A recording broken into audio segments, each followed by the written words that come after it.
Seja muito bem-vindo, bem-vindas e bem-vindos ao podcast Pode Latir, onde a cachorrada vira uma verdadeira conversa. Eu sou Thaísa Pereira, adestradora de cães, dona da Tataia do Cacão, uma escola para cães e tutores. E hoje aqui com a gente, a doutora Denise Maria, a doutora que me ajudou muito quando eu entrei como auxiliar veterinária na clínica dela, Cães e Gatos. Pela primeira vez tendo contato com essa parte médica, clínica dos cães. Doutora Denise, se apresente. Olá, Tatá. Meu nome é Denise Maria Flack. Eu sou médica veterinária de pequenos animais. Trabalho lá na Cães e Gatos o mesmo tempo que eu estou formada, já são 25 anos. Eu fiz 25 anos de formada esse ano. E gosto muito do que eu faço. Na verdade, eu amo o que eu faço. E estou muito feliz aqui de estar hoje com você. Muito feliz de ter colocado você nesse mundo, porque eu lembro que a gente se conheceu com um amigo em comum nosso, Exatamente. Né? Pediu para você fazer a sua parte de estágio supervisionado lá na Cães e Gatos, e assim é normal a gente assinar o estágio supervisionado de auxiliar veterinário, médico veterinário, né? Algumas faculdades também me pedem esse convênio. E a gente conversando, né? Eu acabei te estimulando. Falei, não, vai mesmo, faz, acho que vai ser legal. E olha onde você tá, né? Não fui para a área clínica, fui para a área comportamental, foi a área que eu mais me identifiquei, mas hoje nós temos muitos clientes em comuns. Sim. Tanto de indicação minha para a doutora Denise, como da doutora Denise para mim. De vez em quando o cliente não é tão comum assim, mas ainda assim eu peço opinião para ela sobre algum diagnóstico de algum outro veterinário. Peço para ela estar me dando uma ajudada. E eu quero saber, da onde surgiu essa paixão pela veterinária? O que te deu esse insight há 25 anos atrás para você fazer a faculdade? Então, quando eu era pequena, criança mesmo, eu estava brincando com meu irmão e minha mãe, e ela falou assim, Denise vai ser veterinária. A gente estava brincando do que a gente ia ser quando crescer. E eu tinha só aquela ideia de ser professora, que é o que a gente via, né? Aí eu, mãe, o que é ser veterinária? Porque isso tem muitos anos, né? Aí ela me explicou, você gosta de bicho, então você vai ser médica veterinária. Aquilo ficou na minha cabeça. Eu cresci querendo ser veterinária. Quando eu cheguei no 2º grau, bateu assim de eu fazer biologia marinha. Eu cheguei a fazer vestibular só de brincadeira para testar como era o vestibular. Naquele tempo era vestibular, não era nem Enem, né? Pra Unicamp, e eu passei pra biologia marinha na Unicamp. Falei assim, gente, mas eu não quero isso. Aí no 3º ano eu fiz vestibular pra valer, e aí eu passei pra UF e pra Rural. Eu não queria outra coisa. Eu combinei em casa que se eu não passasse, no ano seguinte eu ia fazer um cursinho e aí ia tentar outras carreiras, que eles queriam que eu fosse ser dentista, né? Meu tio dizia que era um desperdício as minhas mãos serem veterinária, que eu deveria ser médica. Minha avó tinha preconceito. Não era uma carreira assim, que nem hoje né? Que todo mundo quer fazer medicina veterinária hoje em dia. Eu lembro até que os meus colegas no 3º ano meio que davam uma gozação. Vai cuidar de cachorrinho de madame, né? E não é isso, né? A gente sabe que não é isso. E aí eu entrei. Aí fiz a faculdade, fazia todos os estágios possíveis e imaginários, ficava na clínica da UF até tarde atendendo. E me bateu uma insegurança no meio da faculdade. Falei assim, será que eu vou dar conta? Porque, assim, é muita responsabilidade. Sim. Né? É uma vida que está na sua mão. Aí eu lembro que a minha mãe falou assim, termina... Minha mãe sempre encena, né? Hoje ela tá lá no céu, me vendo aqui. Termina, e se não for isso, você tenta outra coisa. Aí eu terminei, só que eu já estava engrenada em abrir a Cães e Gatos, né? Eu abri porque eu fui convidada por uma outra veterinária, que já tinha uma clínica, a ser sócia dela. Depois a gente se separou, ela abriu a clínica dela, eu fiquei ali sozinha, né? Na Cães e Gatos, ali em Higienópolis. E assim, eu nunca duvidei que era isso que eu queria. E cada vez que vai passando o tempo, mais eu me apaixono pelo que eu estou fazendo. Você falou, primeiro de tudo, uma coisa que talvez nunca eu falei, porque também você nunca falou e a gente nunca tocou nesse assunto. Quando eu prestei vestibular para veterinária, a segunda opção foi biologia marinha. Nossa! Mas eu não passei em nenhuma das duas e, enfim, fui seguir um mercado totalmente diferente disso. Uhum. Mas quando você faz a faculdade de veterinária, chega um momento que você tem que decidir se você vai para essa área clínica ou se você vai atuar, talvez, o quê? Com animais de grande porte, se você vai para fazendas e tudo mais. Você já entrou sabendo que você queria essa parte ali do cachorro, do gato, que é basicamente o que você atende hoje. Isso. Porque também tem a área dos animais mais silvestres. Como é que foi essa decisão? Vamos lá. Eu queria sempre atender cão e gato. Eu pensei em fazer biologia porque eu pensei em zoológico, mas depois eu vi que o biólogo ele não pode medicar. E eu queria medicar. Tá. Eu tive o meu tio, ele ajudou... Esse meu tio que falou, é um desperdício você ser veterinária, vai ser médica. Ele tinha muitos animais na casa dele, um quintal enorme. E a minha prima, filha dele, fez zootecnia na rural. Uhum. Então, ele tinha uns livros em casa, ele pegou um dia um livro, montou eu esqueci o nome agora, para tirar pintinho do ovo. Esqueci agora. Uma incubadora. Ah, incubadora. Tá, sei o que é. E aí, ele me chamou, eu ajudava. E quando os pintinhos começaram a nascer, aquilo foi, assim, encantador. Aí, eu queria medicar. Então, eu entrei na faculdade sabendo que eu queria salvar vidas, digamos assim. Mas na faculdade veterinária, nossa, tem um leque enorme, né? Você pode ser médico veterinário de grandes animais, você pode ser médico veterinário de cavalo, você pode atuar com silvestres, você pode ser fiscal sanitário, você pode trabalhar com alimentos, trabalhar dentro de uma fábrica de ração. Assim, tem um leque gigantesco.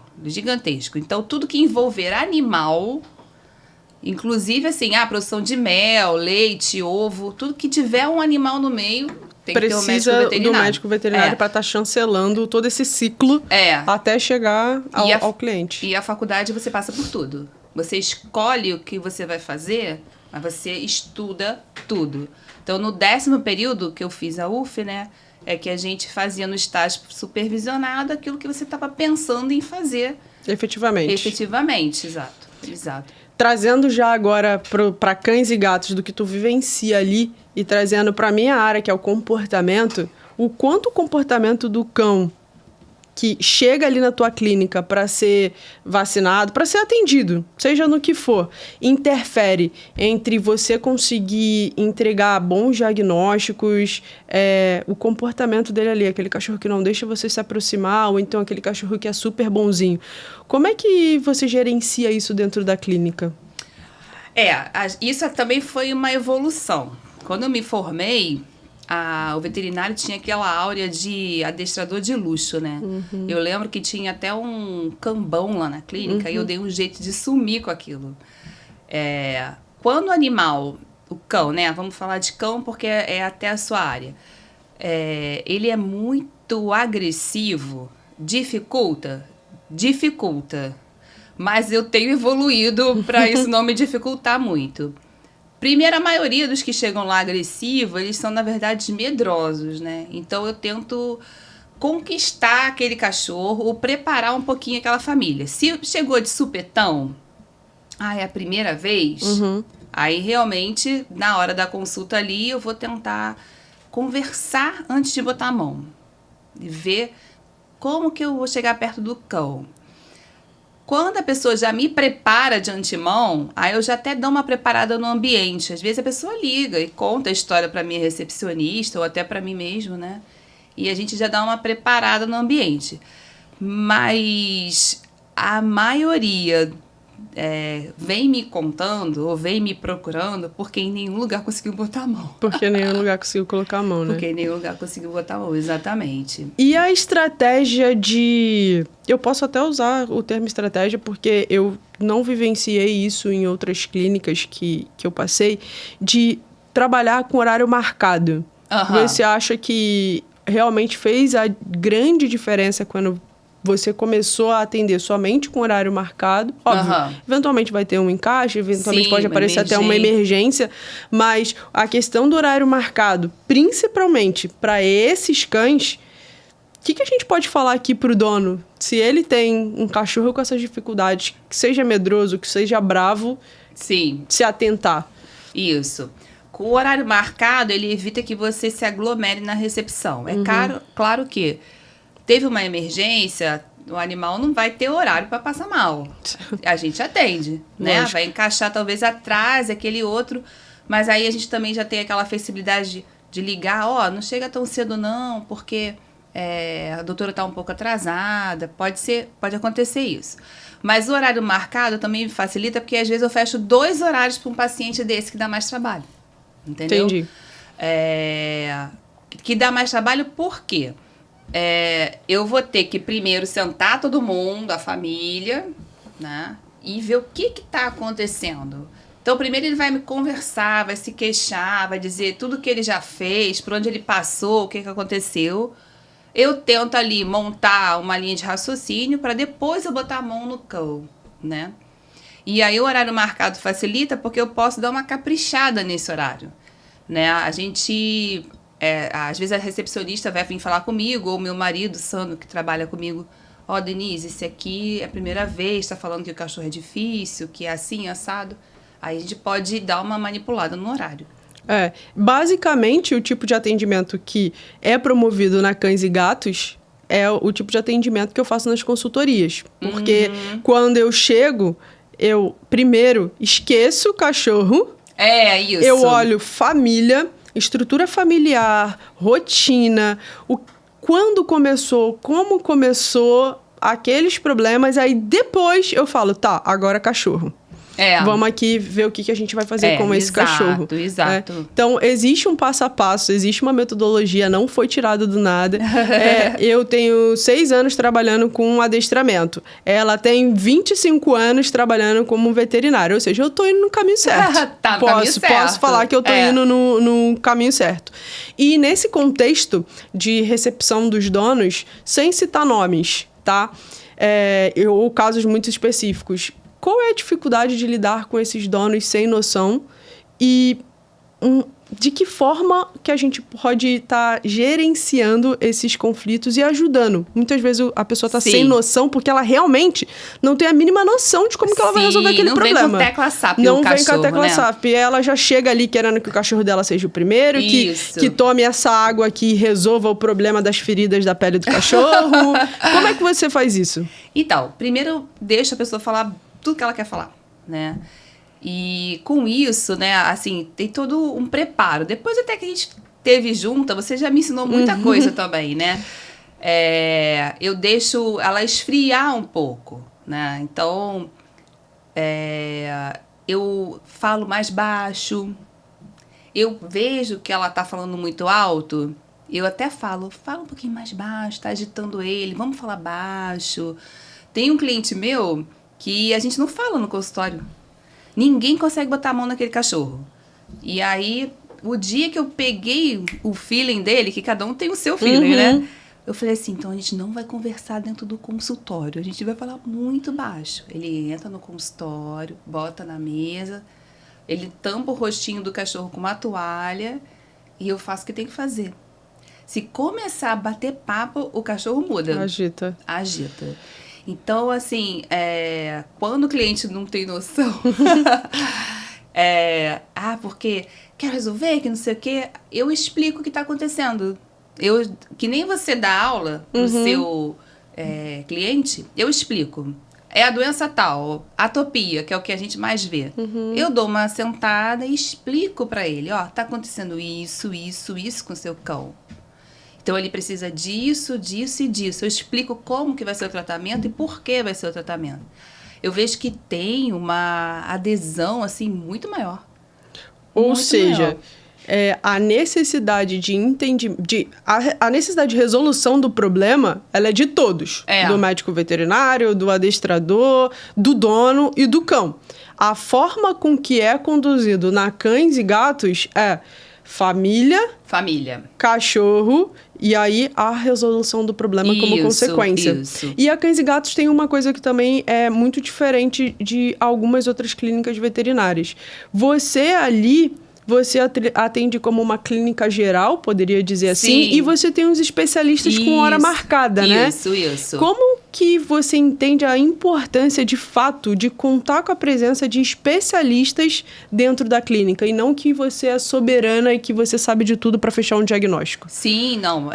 O especialista, já há um bom tempo, já tem muito tempo que eu indico para especialista, porque aquele colega estudou só para aquilo. Então, tem muita coisa que não dá para eu resolver, né? É que nem o pediatra, né? Você leva o filho no pediatra. Tem gente que me chama de pediatra. Uma vez, uma pessoa no consultório colocou o celular e falou assim: eu tô aqui no pediatra do fulaninho. Eu me segurei para não rir, né? E desligou seriamente e continuou a conversar. Então, é bem que o pediatra ali que gerencia. Você vai no especialista e volta com o diagnóstico e tem que fazer. E eu dou a encaixada no tratamento. Isso comecei a ver, assim, há um tempo, né? Quando eu indicava para o especialista, a pessoa trazia tudo para mim, a receita inteira. Doutor, ele receitou isso, dou mesmo. Entendeu? A confiança, né, que aquela pessoa tem em mim, né? E aí, lá na Cães e Gatos, a gente chama esse especialista com hora marcada, são colegas super inteligentes, são colegas da mesma vibe, digamos assim, né? Essa coisa de se preocupar com a família do paciente. Se inserir naquela realidade, ter tomar empatia. as dores, ter empatia, exatamente. Resolveu ali, tem que fazer isso, ou às vezes receita, ou às vezes eu tenho que interferir. E aí eu não sou a dona da verdade. Então é assim que vai seguir? Então é assim que vai seguir, entendeu? E aí eu encaixo naquela rotina que o cachorro já tem, ou algum tratamento que o cachorro já faça. E aí fica um recado, né, também. Quando a gente decide ter um médico, vamos trazer para o pediatra do nosso filho. Isso. Ficar mudando de pediatra não vai te ajudar a fechar diagnóstico. Não. Porque você... tem uma metodologia que vai por um lado e o outro vai pelo outro. Quando olha, você está com 5 opiniões diferentes de um mesmo assunto. Não que você não possa pegar a opinião de uma segunda opinião de uma outra pessoa. Mas dentro de um contexto que sejam pessoas da tua confiança. Por muitas vezes hoje, quando eu vou atender, até dos casos que eu estava conversando com o Henrique Perdigão na semana anterior, ansiedade por separação, que é um caso que eu e você também, a gente debate muitas vezes na clínica, é o seguinte: mas quem é o veterinário? Não, o que vacinou foi lá no canil. Tá, em São Paulo, aleatório, tá?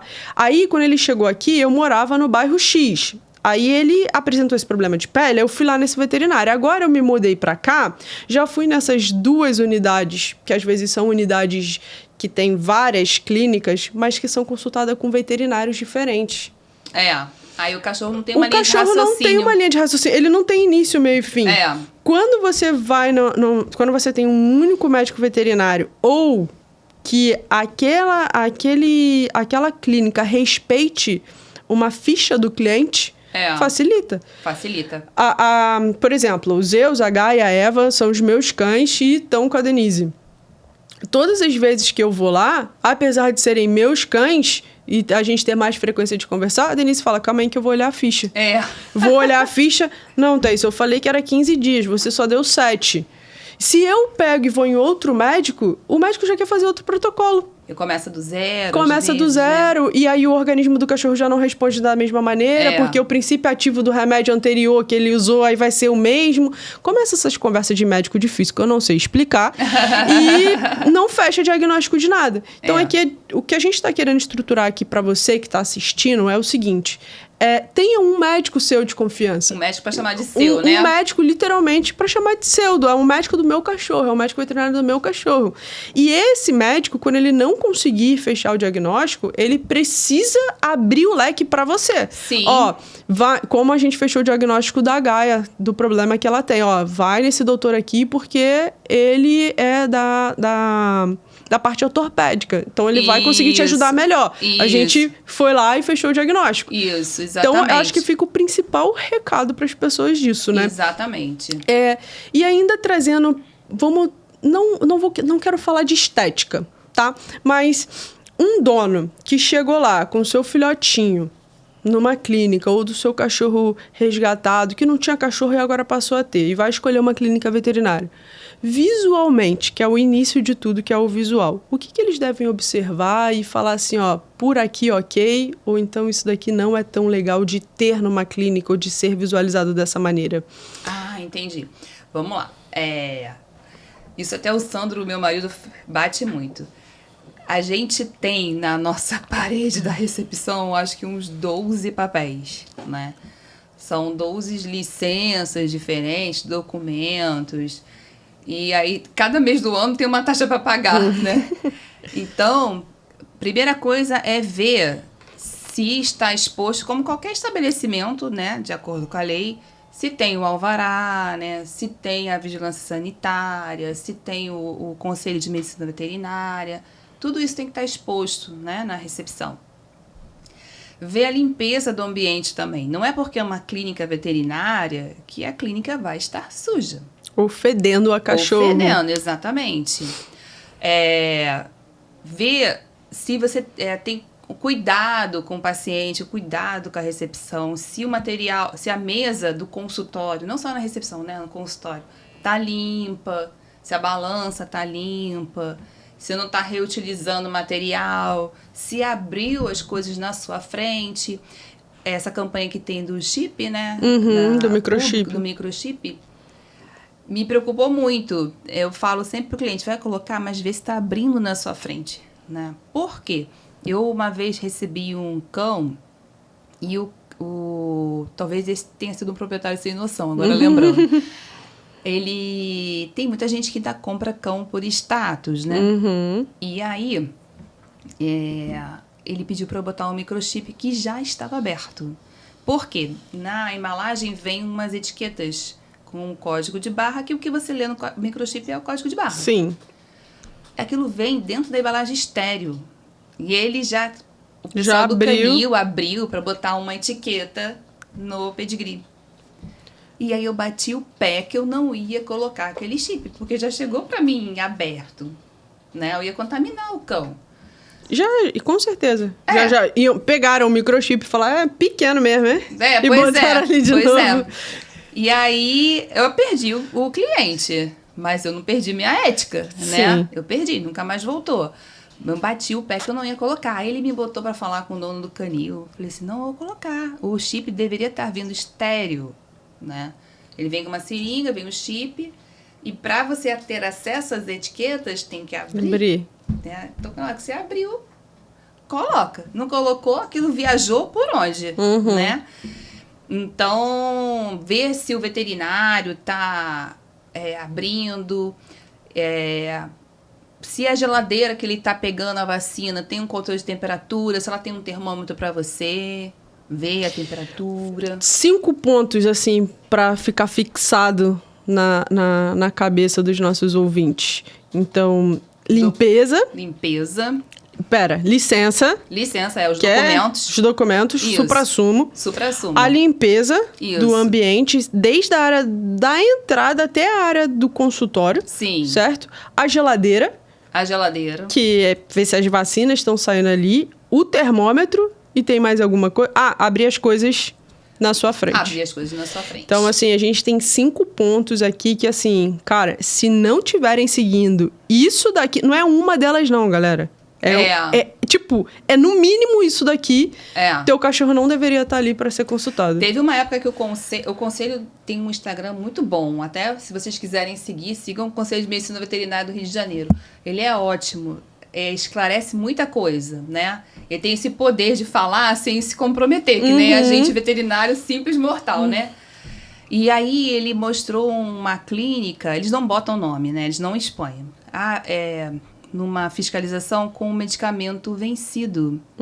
E aí, nessa época, eu fiquei assim, tão chocada que eu comecei a mostrar pro cliente, tá na validade.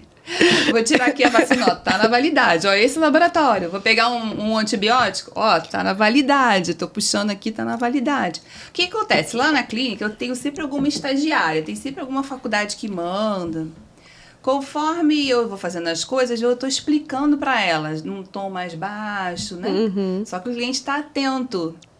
Então, assim, até que isso também é legal, porque o cliente vê que tem uma lógica. Vou fazer assim, a conta é assim, então ele tem 5 quilos, é tantos miligramas por quilo, tem que tomar tantos miligramas, né? Então agora a gente vai converter na concentração desse frasco. E nisso elas estão mexendo ali no frasco, também acho que inspira confiança. Né? E falando sobre o Conselho de Medicina Veterinária, queria entrar numa parte que, assim, eu acho espetacular sua. Você tem 25 anos aí de formada e, cara, todo mês eu te vejo se atualizando de alguma coisa. É incrível a quantidade de congresso, seminário, curso. Eventualmente eu também vejo a doutora Débora, que também faz parte da Clínica Cães e Gatos, atendendo lá eventualmente. Por que tantas atualizações? Qual a real necessidade disso tudo? Não só através do conselho, mas de você como profissional, de trazer isso pro teu público. Sim. O que acontece? Quando você entra para fazer esse tipo de faculdade, veterinária, medicina, odonto, vai ter muita atualização, né? Não dá para entrar, fazer a faculdade e ponto, acabou. Você vai estudar para sempre, né? Eu amo estudar, então, assim, não é uma dificuldade para mim. Até quando a minha filha agora entrou na faculdade, uma cliente minha deu os livros para ela. Eu falei assim, mas esses livros devem estar desatualizados. Aí a minha filha, mãe, engenharia química não desatualiza, cálculo é sempre cálculo. E realmente ela está usando os livros que a minha cliente deu para ela. Se fosse os meus de veterinário, já estariam muito obsoletos. Você tem que acompanhar. E hoje em dia a medicina veterinária está evoluindo na velocidade da luz, né? Então, a minha prima falou que às vezes fazia um congresso inteiro, ela é de outra área, ela é fisioterapia, para pegar uma coisa. E às vezes é isso mesmo, você faz um congresso inteiro para pegar uma coisa que é uma virada de chave, né, ali no tratamento. E é pelo bem do teu paciente. Você evoluir, né, saber mais do tratamento novo, um tratamento mais eficaz, um diagnóstico mais eficaz. Quando me formei, não tinha nem ultra. Olha só. Eu vejo você sempre se atualizando muito mesmo. E aí, por várias e várias vezes, eu já te liguei, já pedi para desenhar. Literalmente desenhar, gente. Não é no sentido, figurar. Não, é desenhar. Esquema vacinal de filhote. Eu já desisti de entender, tá? Porque cada hora é um cálculo. Aí me pergunta qual é o dia que o filhote nasceu. Aí a gente já começa a supor o dia que o filhote nasceu, porque o canil diz um dia, a mensagem no WhatsApp que foi pro cliente é outro dia, ou o cão veio de resgate, eu não faço a mínima ideia de quando ele nasceu, porque vem a base disso tudo daí, né? Então, assim, sem precisar explicar o cálculo, porque eu sei que é complexo, até para as pessoas entenderem num contexto geral, mais ou menos como que funcionaria o esquema completo e o porquê existe a quarta dose e às vezes não ter a necessidade da quarta dose, que é a vacina múltipla.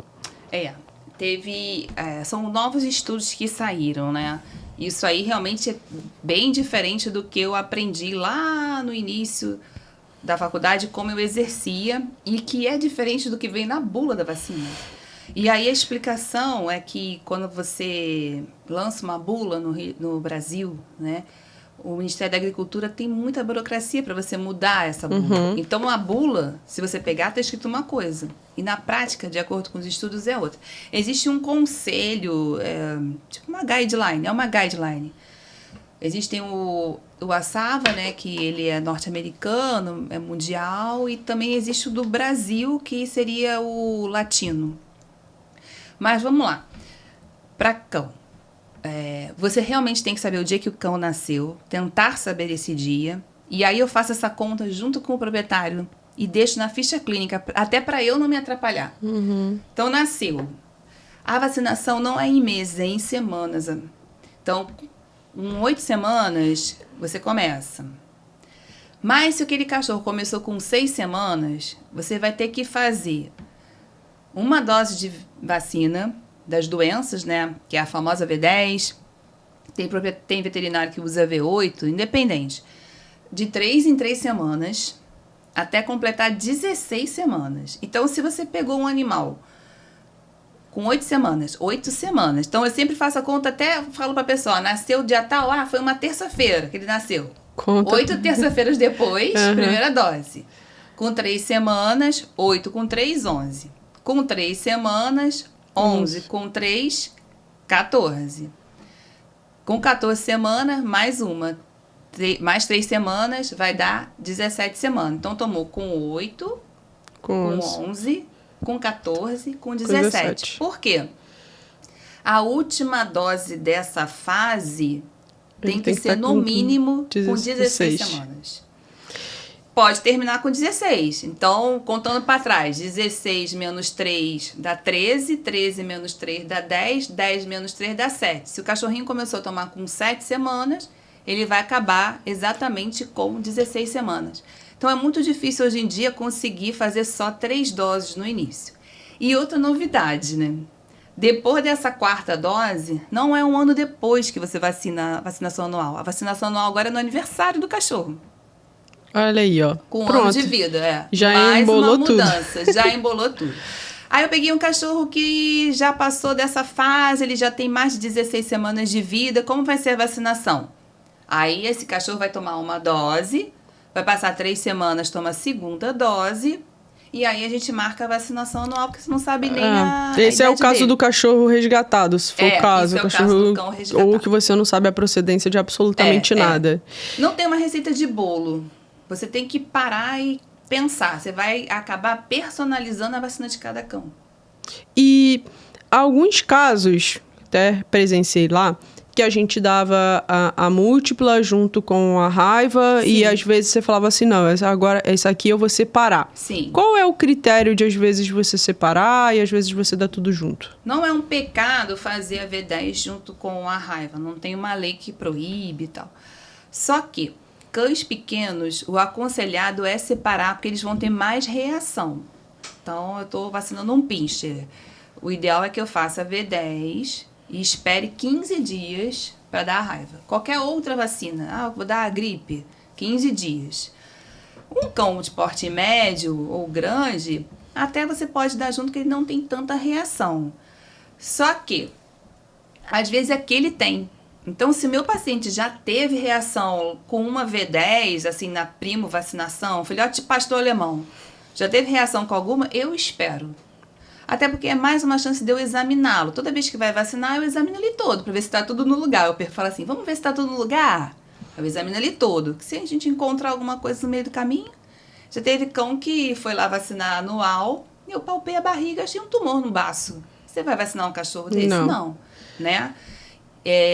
Mas não é um pecado você dar todas as vacinas juntos na última dose, né? Tomou aquelas 3, na 4ª vem tomar raiva. Só que, no particular, eu prefiro dar separado, porque se tiver reação, eu sei qual foi. Você tocou num ponto que ia ser o próximo tópico que eu ia falar, sobre exames de rotina. Sim. Tá tudo bem com o meu cachorro, não tem nada que eu possa ponderar de forma negativa, mas de quanto em quanto tempo é viável ou é aconselhável a gente fazer um check-up completo? Sim. Não sei se a gente poderia chamar de check-up anual, check-up semestral, e se isso vai ter uma variação de acordo com a idade do cão.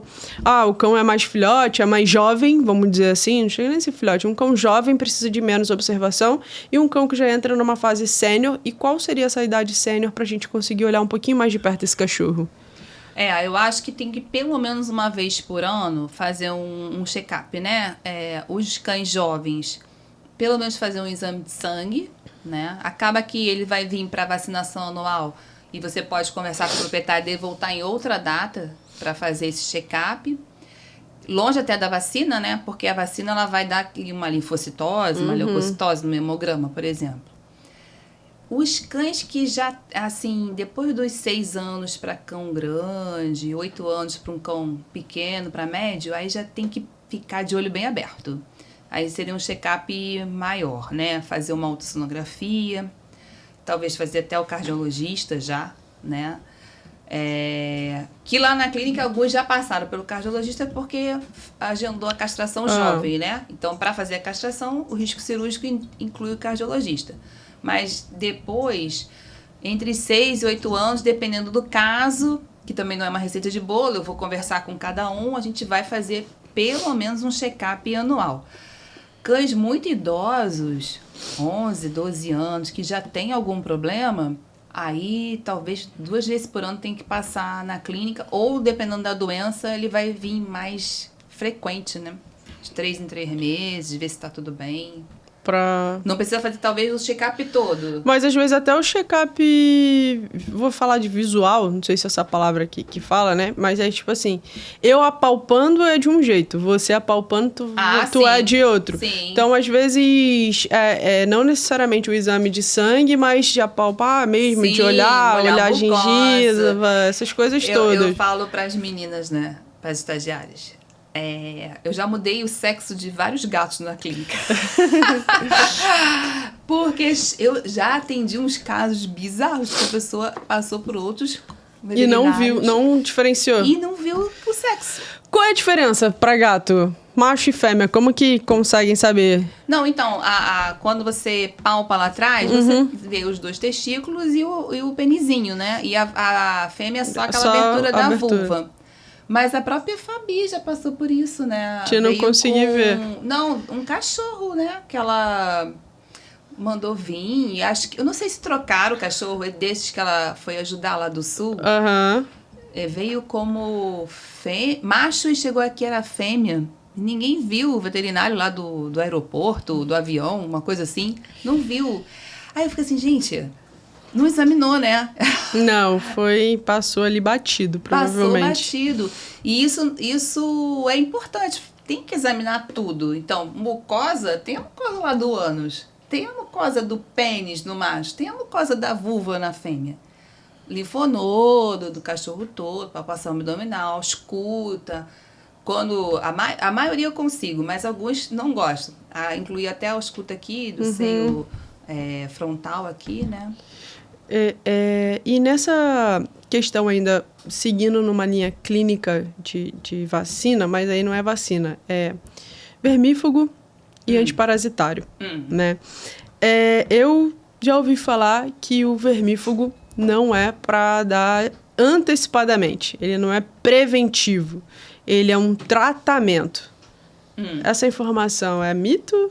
Ou é verdade? Ele é verdade, porque o vermífugo ele mata daqui para trás. Então, se hoje eu dei um remédio de verme XYZ, aí o teu cachorro tá com um ancilóstoma, vai matar aquele ancilóstoma que tá ali. Mas ele não é preventivo, né? De ficar... Vou tomar hoje para prevenir amanhã. Quais são os comportamentos de um cão, ou até mesmo de um gato, se for muito diferente, pra gente diferenciar isso aqui? Pra levantar uma leve suspeita, assim, eu acho que esse cachorro tá com verme, sem que ele realmente chegue ao fato de estar expelindo ali o verme no ambiente. Né? Muito prurido anal, esfregar o bumbum no chão, coceira, que o verme ele intoxica às vezes e aí dá uma eosinofilia. Coceira no corpo dele, não necessariamente só de ficar esfregando o bumbum no chão. Filhotinho tem os impetigos na barriga, parece umas brutojinhas, né? Só em filhote? Só em filhote. Adulto é mais difícil você ver impetigo por causa de verminose.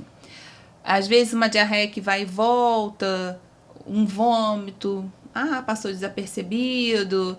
Porque às vezes os veterinários vão lá na frente para dar um diagnóstico, e o diagnóstico é só uma verminose. Até no congresso de gastro que eu fui, estavam falando nisso. O animal chega para fazer uma endoscopia, uma colonoscopia, e é só um verme. Nossa, uma coisa muito mais simples do que... Isso, pula etapa, né? Tá igual o carro indo no mecânico, é só consertar uma peça e o cara já condenou o carro inteiro. Exatamente. E os antiparasitários, assim, de carrapato, pulga, e aí eu queria que você entrasse muito no conceito da coleira. Pois é, vamos lá, ia até aproveitar o seu programa por causa disso. O básico é você usar um repelente para mosquito, né? Por causa da leishmaniose. Né? Tá, aí eu vou pedir para você explicar o que é leishmaniose, porque não é todo mundo que sabe o que é. Sabe o que é leishmaniose.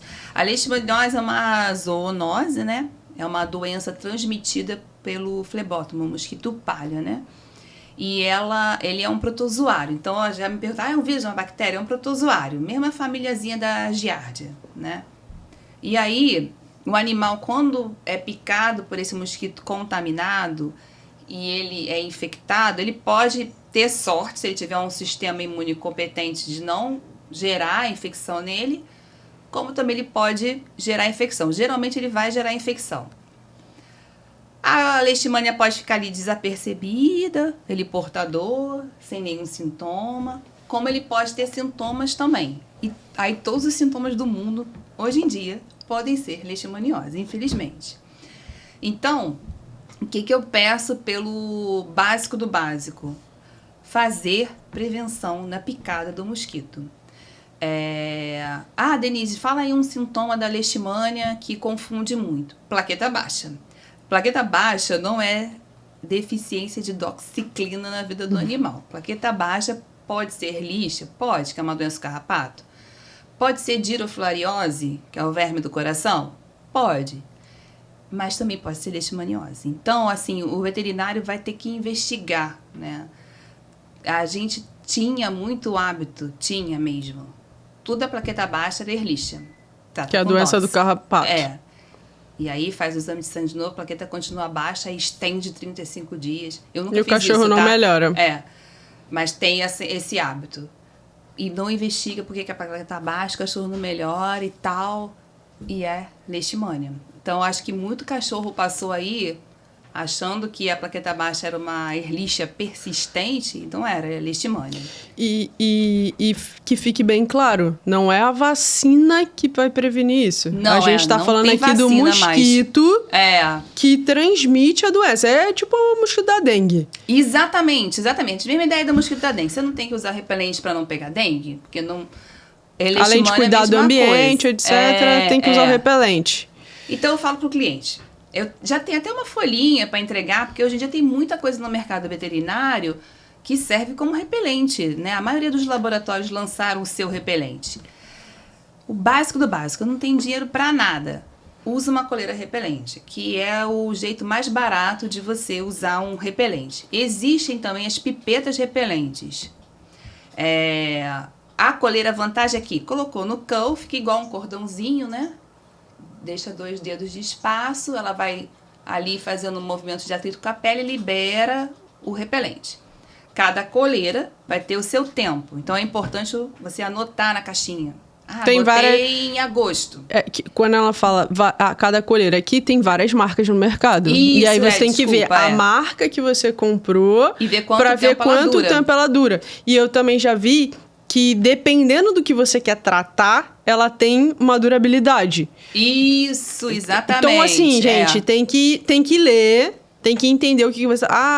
vou viajar para a região dos lagos e o meu objetivo principal aqui é a questão do mosquito. Vai durar 3 meses, 4 meses. Isso, e aí você vai vendo. Isso, porque o que você está falando é porque as coleiras não pegam só mosquito, elas vão pegar pulga e carrapato também, né? Mosca também... Então, comprei a coleira ela dura 4 meses. Se eu focar em leishmania, depois de 4 meses eu jogo aquela coleira fora, compro uma nova e boto de novo. Comprei a coleira B, dura 8 meses. Joga aquela coleira fora depois de 8 meses, compro uma nova. E tem as pipetas. As pipetas, em geral, elas duram só 30 dias. A vantagem da pipeta é que ela esteticamente não tá no cachorro ali, né? Você vendo aquela coleira todo dia. Ela só vai botar na pele. O que eu recomendo de pipeta, não é recomendação, né? O que eu faço assim, menção é, por exemplo, o Zeus é totalmente alérgico ele é alérgico até a coleira de eu levar ele na rua. Se eu deixar nele, ele começa a criar alergia. Então, ele não pode usar a coleira. Então, ele obrigatoriamente precisa usar a pipeta. Porque a coleira com ele não funciona. Ele fica todo alérgico. Então, se é o caso do teu cachorro, às vezes você vai trocar o tipo de medicamento porque o teu cachorro não se dá bem com aquilo dali. Isso, e também quando você tem cães muito brincalhões um com o outro, arranca a coleira. Eu até falo assim, a pessoa, mas como é que eu vou saber que ele vai arrancar a coleira? Eu falei, compra qualquer coleirinha bobinha, mais de barata, pano, baratinha, bota no final de semana e observa se um tá tentando tirar do outro. Porque se rolar essa brincadeira entre os cães, a coleira repelente vai se ferrar nessa história, né? Porque ela é mais fácil de tirar. Ela é um siliconezinho. Exatamente. É bem frágil. Bem frágil nesse ponto. Aí você vai usar a pipeta. E é claro que aí você acaba pegando pulga e carrapato por tabela, né? Então, eu não tenho dinheiro para dar todas as coisas.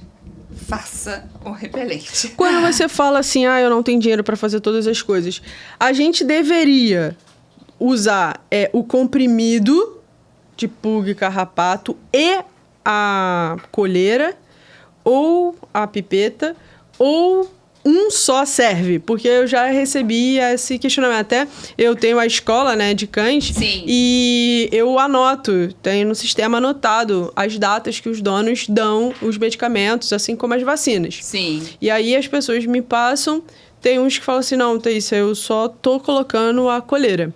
Não, Thaís, eu só tô dando remédio.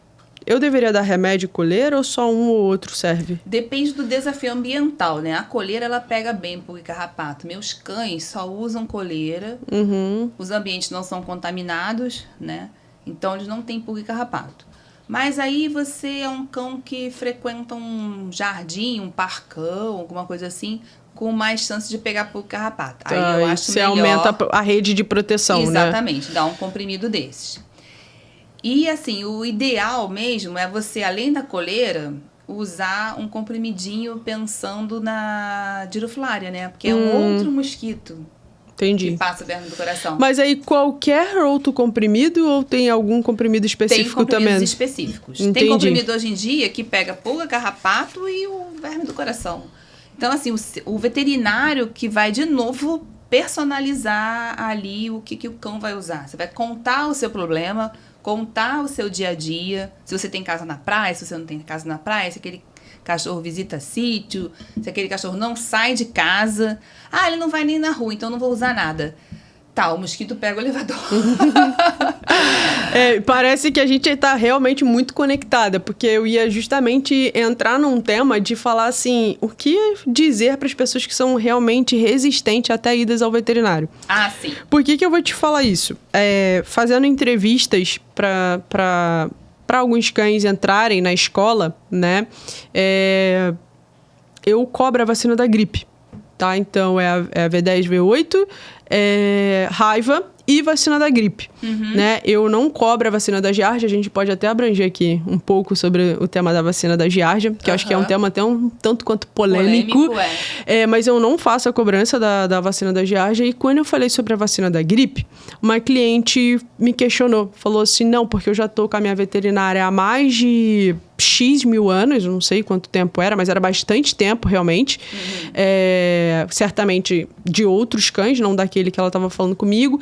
E a veterinária falou para mim que isso tudo é invenção de moda do mercado. O que ele tem tá bom. Entendi. Essa resistência ainda acontece muito, viu? Eu já atendi casas que estão cheias de cães, eu até entendi assim, olha, deve estar sem as vacinas porque talvez não tenha condições financeiras para dar vacina em todo mundo. Mas tem muita gente que não dá vacina mesmo no cachorro e acha que não pega nada, não. Pois é, então, vamos lá explicar. Dentro da V10, a gente já tem ali 2 vírus desse complexo respiratório do cão, digamos, né? A vacina da gripe que a gente dá separada é uma bactéria, né? E aí, esses guidelines não botam ela como vacina obrigatória, mas botam como recomendada. Você vai pegar um avião, vai com teu cão para o Canadá. Não precisa ter a vacina da gripe. A gripe é tratável? É tratável. É bactéria, você vai dar antibiótico. Só que o estrago é tão grande que é preferível vacinar. Sai bem mais barato. Por quê? Se o cachorro pegar gripe, você vai ter que pagar a consulta. Ele tosse tanto com essa bendita bactéria que ele vomita, né? Aí você tem que dar os primeiros remédios, talvez injetáveis. Olha a sua conta aumentando no veterinário. E pra que você vai submeter o seu cão a esse sofrimento? É uma tosse horrorosa. Você passou por isso, agora eu tava lembrando. Passei com o Zeus. E o pior, gente, eu achei que ele tinha sido envenenado. Porque foi num final de semana, eu tinha feito uma detetização e peguei ele lambendo a porta. Num vacilo que eu dei, peguei ele lambendo a porta. Em seguida, ele começou a tossir. Eu falei, pronto, matei meu cachorro. Doutora Denise não estava trabalhando no dia. Fui em outra clínica veterinária no qual meu cachorro não sequer foi encostado tomou um monte de vacina, de agulhada, injeção, nem eu só sei que eu falei assim, salva meu cachorro, eu achei que eu tava matando meu cachorro. E no outro dia, eu levei na Denise, a Denise, Thaís, ele só tá com a gripe. Eu falei, quê? Era só a gripe, mas o cachorro tá morrendo, Denise. Cara, gente, é uma tosse. É uma tosse horrível, né? É horrível. Eu fiquei sem dormir com o cachorro tossindo no meu ouvido. A Fabiana pegou uma ninhada que pegou. Gente, aqueles cachorrinhos deram trabalho. Foram 9 filhotes. Porque a gripe, antigamente, e vai passando. Passa muito rápido. Por isso que era a tosse do canil. Porque pegou um blum. Lá na Cães e Gatos, a gente tem mania de eu perguntar assim, qual a rua que você mora? Porque às vezes aquela rua inteira vai pegando, entendeu? Ela é muito rápido de pegar. E esses cães, eu lembro que radiografamos 2. O pulmão tava tomado. Tinha um que a radiologista até me ligou, Denise, deslocou um pouquinho o coração pro lado. Porque tava tomado, entendeu? Da infecção, né? Aí tem que entrar com antibiótico. Imagina o cachorro não conseguir nem comer porque tá tossindo. Tosse. Igual criança com bronquite, né? E aí aqui a gente estava falando, né, sobre atualização dos processos, de se manter atualizada, que a medicina evoluiu, que as coisas não são mais como antes. Sim. A gente poderia entrar aqui em outros assuntos, como dar ou não dar banho semanal, que é um outro assunto também, né? Polêmico. Mas é um outro assunto polêmico, mas eu queria falar sobre a vacina da Giardia. O que você tem para trazer aqui pra gente sobre essa vacina que, cara, eu já ouvi tanta coisa. Dá, não dá, mas não tem como você saber se aquilo fez efeito. Ela continua sendo polêmica. Tem... Agora, não, eu devia ter até trazido isso para mostrar. Esse guideline internacional tem um que diz para não dar, que ela não é recomendada. Tem outro que fala que pode dar, caso você queira, né? Então, assim, realmente não é uma vacina que eu fico pisando no pé, assim, pra pessoa dar. A pessoa quer aplicar, o gasto dela mandou aplicar, a gente faz, entendeu? Só que eu preparo o cão conforme o laboratório recomenda. Você primeiro vermifuga ele contra a Giardia e assim que acaba a vermifugação, você já aplica. Ou seja, tem um processo. Tem um processo, Porque o próprio laboratório da vacina explica que as falhas, né, são por causa que não fez isso, só saiu aplicando. Gente, a grande polêmica da vacina é se ela é funcional ou não. Se ela é efetiva ou não. Porque tem histórias de cachorro que estava vacinado e mesmo assim contraiu a já é o que você está falando. Pode não ter sido feito o preparo certo e aí não foi feito, e fica essa grande polêmica. Está lá positivo para a Giardia. O que o laboratório propõe, aí eu não vou ficar defendendo o laboratório, mas qual a explicação, né? Que você vai ter no exame o cisto, só que ele não está ativo, né? O cachorro pode liberar, mas ele não está ativo, ele não vai conseguir infectar outros cães ou infectar o ser humano. O ambiente, porque é uma zoonose. Exatamente. O zoonose pega no humano, pega no cachorro, pega no gato, pega até no mosquito que deu mole e passou ali. Já vai indo. A gente tá quase se encaminhando pro fim, mas a gente ainda não acabou. E eu já vou te pedir para deixar na sua mente uma história. Uma história para você compartilhar com a gente que talvez pode ter mudado a tua vida dentro da medicina veterinária. Pode ter sido na clínica, pode ter sido enquanto você estudava. Pode ter sido um diagnóstico muito difícil que você conseguiu fechar. Ou pode ter sido só uma história muito legal que tenha acontecido na tua vida. Tá? Então já fica aí pensando, imaginando. Hoje, como que a gente faz para encontrar a Cães e Gatos? Onde ela fica situada? Qual é o Instagram dela? Então, nosso Instagram é @clinica.cãesegatos. Ela fica em Higienópolis, bem pertinho da linha amarela. Sair das 7 da linha amarela, você está pertinho da Cães e Gatos. Né? Praticamente não tem como errar. Não tem como errar. Renovada, tá? Renovada. Tava em obra. E agora ela tá saindo dali renovada em relação... A cor, a gente fez uma recepção mais aconchegante, pensando no cão, pensando no dono, né? Até por causa desses conhecimentos dos congressos, né? Isso. Uma coisa que eu fiquei sabendo há pouco tempo. Um ambiente todo branco, azulejo branco, luz branca, tudo branco, o animal fica muito estressado. Abre muito. Como se ele estivesse vendo o sol. Então, começar com uma penumbra e você ter esse artifício de conseguir aumentar, diminuir a luminosidade. Isso aqui é outro patamar, pessoal. Olha só, tá pensando na luz que vai lá. Vou compartilhar aqui com vocês uma conversa que a gente teve no WhatsApp, em off, enquanto a obra estava rolando, que é, quando a obra acabar, eu e a doutora Denise, a gente vai estruturar tudo muito bonitinho e a gente vai começar a fazer atendimento comportamental lá dentro da clínica. Então, a gente vai ter hora marcada, vai ser tudo direitinho e a grande intenção é unificar, vai ser uma equipe multidisciplinar. Então, vai ter tanto a parte comportamental comigo e a parte clínica do que precisar da doutora Denise para a gente resolver alguns problemas de comportamento e /clínicos, né? Entendendo que nem tudo anda sozinho. Né? Eu já peguei uma vez... Você estava falando aí desse negócio de comportamento. A cliente filmou o atendimento dela em outra clínica. Deu pena do cachorro. Porque é desses cachorros que ataca, né? Pequenininho. E aí ela filmou... Eu não sei quem filmou. Ela tentando... O veterinário falou, não vou botar a mão. E tentando botar a mordaça, uma tirinha lá daquelas ataduras no cachorro. E não conseguiu, né? Aí foi parar lá na clínica também pra gente fazer mágica. Então, eu queria isso mesmo, né? Quero isso.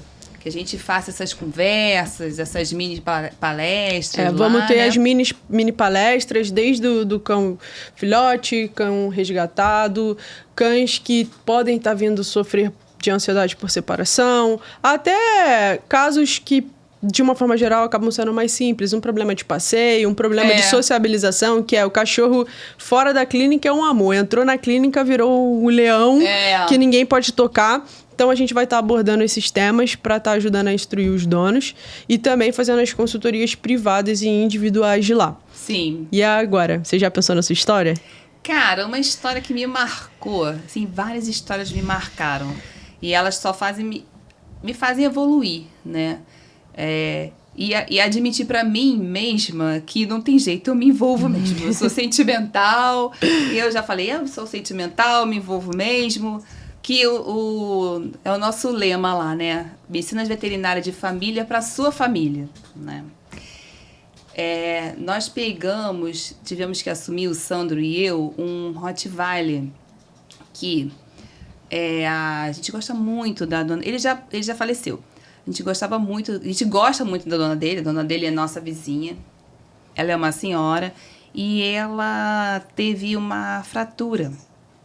E uma pessoa de 80 anos com fratura foi ficar na casa da filha, dos filhos. E o cão continuou na casa. Era um desses Rottweilers que só vai comigo. Porque eu conheço desde pequenininho. Então, qualquer emergência não dá para chamar outro veterinário porque vai avançar. Aí, ela chegou lá desesperada. Porque a pessoa que estava cuidando não viu e ele machucou a mãozinha. E deu bicheira, né? E ficou com os ossos expostos. Caramba. E ela com o braço fraturado, né? E aí a gente meio que deu uma sumida no Thor. E aí era aquela coisa, bota mordaça, porque ele tava doendo, né? Pra poder... Ele deixava fazer as coisas, mas na hora de fazer o curativo ele não queria. Então, tava com dor. Tava com dor. Aí tem que respeitar também isso, mesmo com analgésico e tal. O cachorro tem aquela coisa da mão também, né? O cachorro não gosta de já não gosta. Mão, pé, por isso que é a maior dificuldade de cortar a unha, né? Quando já estava assim resolvido, a doutora Jamília, o doutor Lúcio fizeram a cirurgia dele. A gente teve que amputar uns dedinhos, né? E fez tudo, estava cicatrizando. A gente viu que tinha alguma coisa errada, né? E aí, resumindo, ele estava com leishmaniose. E aí, isso já tem alguns anos. Esse foi o meu primeiro caso de leishmania que me marcou muito, porque eu quebrei muita cabeça com ele. E eu fiquei muito sentida, porque ele tinha leishmaniose e ele que a gente chama de co-infecção, que aí o prognóstico é sempre desfavorável. Ele tinha babésia também. O outro que é um tipo de doença do carrapato. Que é um tipo de doença do carrapato.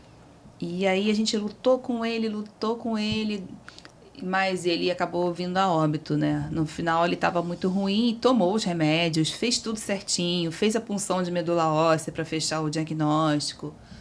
Mas aí eu vi, né, como que a gente é importante naquela família. Porque ela pediu para fazer eutanásia no final, quando ele estava muito mal, a gente concordou, que é também um assunto polêmico, né? A gente tem que sempre estar em sintonia com aquela família, com aquele cão ou gato, para poder tomar a decisão. E como a gente muda uma história. Era o filho dela, né? Toda a família ficou abalada, ficou triste, né? Olha só como o veterinário é uma pessoa importante. Você não está tratando... Quando eu me formei, o cachorro era do quintal só. Ah, não, isso aqui vai dar trabalho, vai gastar muito, não vou fazer. Mas hoje não, graças a Deus mudou muito essa visão, né? E aí isso eu gosto, né? E me marcou, porque eu fiquei muito frustrada. Eu sei que eu não sou Deus. Deus é o veterinário. Mas eu fiquei muito frustrada. Eu sabia que o prognóstico era desfavorável e eu fiquei muito frustrada. E agora, há pouco tempo, foi o outro também que, assim, era um doce de cachorro. Fazia tudo com ele. Que era o Benjamin. É um dog alemão de resgate. Eu conheço o Benjamin. Você conheceu, né? Eu conheci o Benjamin e a Liz também. E a Liz, pois é. Eu dei aula pra Liz. Deu aula pra Liz.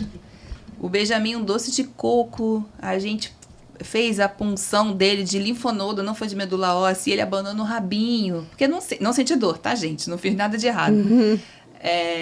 E aí ele também deu positivo pra leishmania, né? E aí ele ficou bem com tratamento, em um mês ganhou 7 quilos, aí você se empolga, mas você sabe, né, que tem um fim triste, né, uma hora, por causa dessas co-infecções, né. E aí, quando eu perdi ele, também fiquei muito sentida. Então, assim, essas coisas me fazem... Não é que me faz ficar mole, mas me faz ficar mais sensível ao sofrimento.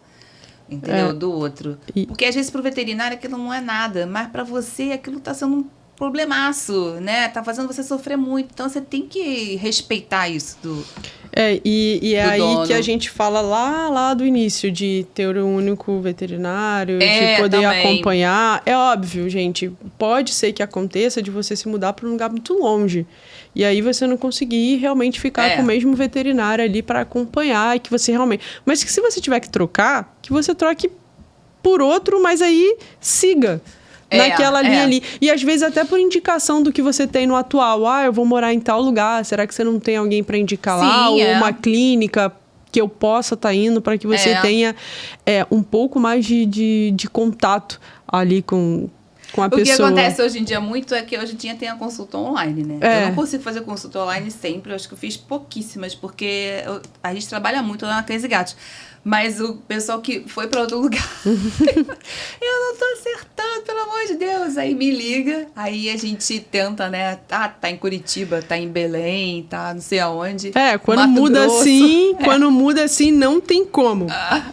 Doutora, eu fiz uma lembrança. Essa aqui é a Frieden. Ah, meu Deus, que lindo! Pra você guardar uma lembrança do Pode Latir, tá?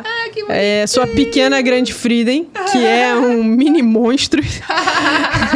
Bem grandona, uma cara de má.